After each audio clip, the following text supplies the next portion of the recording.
உங்கள் அன்பிற்குரிய காளிராஜ தங்கமணி, உங்கள் அனைவருக்கும் எனது முதற்கண் வணக்கங்களும் வாழ்த்துக்களும். உங்கள் ஆசிரியர் யூடியூப் சேனல் மூலமாக இன்று உங்களோடு நான் பேசப்போகிற விஷயம் என்னவென்றால், ஏர்போர்ட் மூர்த்தி என்கிற அரசியல் தலைவரை குண்டர் சட்டத்தில் தமிழக அஹ், மாநில அரசு சிறையிலே அடைத்திருக்கிறது. இதை நாம் வன்மையாக கடுமையாக கண்டிக்கிறோம். ஒரு அரசியல் தலைவர் அவர் காவல் நிலையத்துக்கு செல்லும் போது காவல் நிலையத்தினுடைய வாசலிலே அஹ், ஒரு கட்சியை சார்ந்த திருமாவளவன் அவர்கள் நடத்துகின்ற விசிகா என்கிற கட்சியை சார்ந்த அஹ், குண்டர்கள், ரவுடிகள் அவரை தாக்குகிறார்கள். அதை நாம் அனைவரும் பார்த்தோம். இப்படி பப்ளிக்கு ஆக ஒரு பொது இடத்திலே ஒரு மனிதரை அவர் ஒரு காவல் நிலையத்திற்கு வேறு விஷயத்திற்காக செல்லும் போது அவருக்கும் எந்த விதத்திலையும் தொடர்பே இல்லாத இந்த குண்டர்கள், ரவுடிகள் அவரை தாக்குகிறார்கள். அவர் அவரை பாதுகாப்பதற்காக அவர்களை திரும்ப தாக்குகிறார். இந்த நிகழ்ச்சியில் இந்த அஹ், அஹ், சிறிய இந்த சண்டை மோதலிலே அந்த குண்டர்கள், தாக்கிய குண்டர்கள் இவரை நோக்கி இவருடைய இடத்திற்கு வந்து, இவர் அவர்களை நோக்கி போகவில்லை, இவர் காவல் நிலையத்திற்கு வந்து கொண்டிருக்கிறார். அவர்களுக்கும் இவருக்கும் எந்த விதமான தொடர்புமே கிடையாது. இப்படிப்பட்ட ஒரு அடியாட்கள் வைத்து அரசியல் செய்யக்கூடிய ஒரு கட்சிகள் தமிழ்நாட்டிலே இருக்கிறது. இவர்கள் தனக்கு எதிரான கருத்துக்களை சொல்லுபவர்களை அவர்கள் அடிக்க, பொது இடத்திலே அடிக்கக்கூடிய அளவுக்கு அவர்கள் இன்னைக்கு வந்திருக்கிறார்கள். அது மட்டுமல்ல, அடித்தவர்களை இந்த அரசு, தமிழ்நாடு அரசு விட்டுவிட்டு, காவல்துறை விட்டுவிட்டது. அதை அடிப்பதற்கு அடிபட்டவரை யாரை நோக்கி அடிக்க வந்தார்களோ குண்டர்கள், அவர்கள் அவருக்கு மேல் இங்கே வழக்கு போட்டு அவரை இரவோடு இரவாக கைது செய்து இன்றைக்கு அவரை ஜெயிலிலே அடைத்து வைத்திருக்கிறார்கள். அதற்கும் இந்த நீதிமன்றம் துணை போகிறது.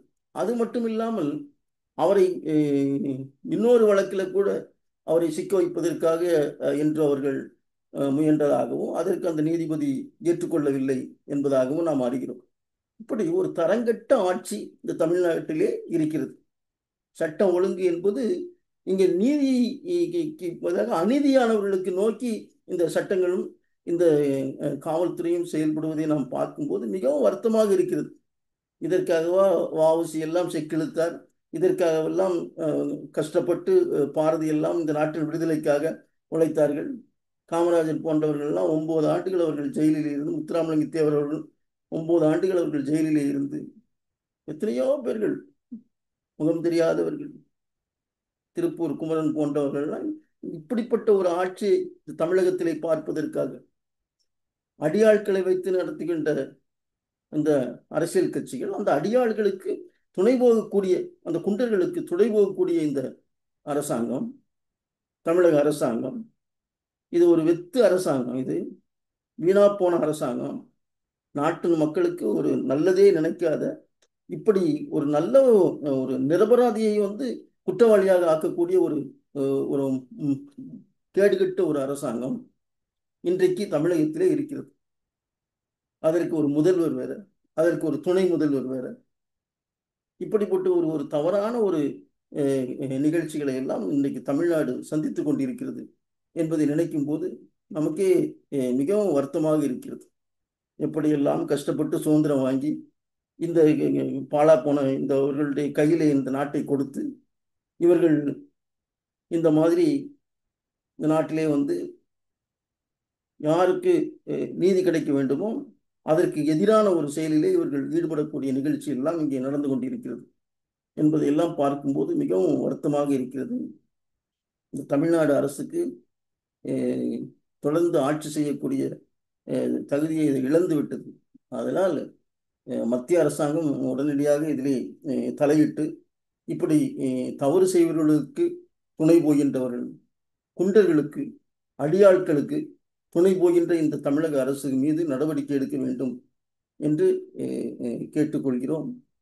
தமிழக முதல்வர், இந்த போலீஸ் துறையின் மந்திரி, உடனடியாக நீங்கள் உங்களுடைய பதவியை நீங்கள் இந்த பதவியில் இருப்பதற்கு தகுதியே இல்லாதவர்களாக ஆகிவிட்டீர்கள்.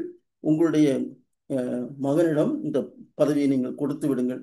அவராவது இளையவர், உங்களை மாதிரி வயசான காலத்திலே ஒண்ணுமே தெரியாமல் இருக்க மாட்டார். நிச்சயமாக அவர் கொஞ்சம் பார்த்து ஒவ்வொன்றையும் செய்வார் என்கிற ஒரு நம்பிக்கையோடு தயவு செய்து நீங்கள் இந்த போலீஸ் துறை மந்திரியிலிருந்து நீங்கள் விலகி உங்களுடைய பையனிடம் கொடுத்து விடுங்கள் என்று கேட்டு விடைபெறுகிறேன். நன்றி, வணக்கம்.